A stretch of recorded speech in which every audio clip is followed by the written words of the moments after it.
Okay, so this is going to be my entry into Richard the Music Maniac's contest on 5 favorite singer-songwriters. I'm going to go a little bit different than a lot of people have done in that I'm not going to probably be mentioning any of the sort of classic singer-songwriters from the 60s and the 1970s.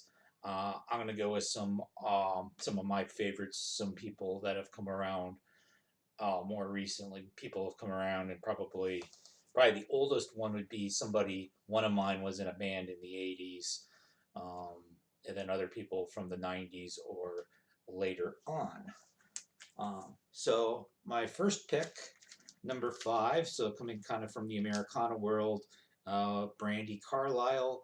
The album I picked here is The Fire Watcher's Daughter. So, sort of the Americana uh, realm is something I've gotten into the last couple of years, and there's quite a bit of few artists there that I like. Um, my number 4 choice is going to be another.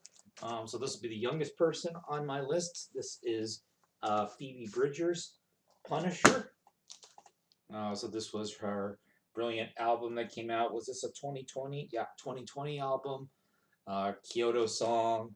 There she is in her skeleton suit. You can kind of see. Of course, she smashed up that uh, fake amp on Saturday Night Live. Actually, saw Phoebe Bridgers play live. I saw her open for the Blake Babies, which there's very few people in the world that are going to be able to say that. This was a show in Nashville, I think about 4 or 5 years ago, when the Blake Babies were doing a brief reunion, and Phoebe was pretty much unknown at the time.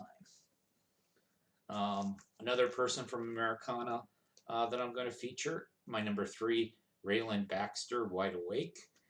So he's been putting out albums for about the last 10 years. I first became aware of him when he did a duet with Caitlin Rose on her song Shanghai Cigarettes, and I've gotten a few of his albums along the way. I saw him on a live stream. He was really stoned during his live stream. Um, he's the son of Bucky Baxter, who I think passed away last year, but was a known kind of steel pedal guitar player. So there's Raylen Baxter, my number 3. Number 2 was the guy I was referring to, who'd been in a band in the '80s, a little band called Husker Du, but he's been out on his own for last 30-ish years. This is his most recent album, Blue Hearts, Bob Mould. So the guitarist and one of the songwriters, along with the late Grant Hart from Husker Du. So that's my number 2. And then if you watch any of my videos, you probably knew who I was going to pick as my number 1. So here's Julianne Hatfield. I haven't gotten her latest album, Blood, yet. It's on the way. So this was 2019's Weird, which was, besides the Blood, which is just coming out, her most recent album of originals. I figured for this contest I shouldn't show a covers album. I could have shown you Juliana Hatfield sings Olivia Newton-John, but of course she didn't write those songs, and Olivia didn't write those songs either, and this is a singer-songwriter contest. Just to show you that some honorable mentions, these are some of the standard choices for your singer-songwriter. So I have some Bob Dylan albums. There's Bob Dylan, Blood on the Tracks. And here's a Joni Mitchell album as well. So I'll give them an honorable mention in my entry.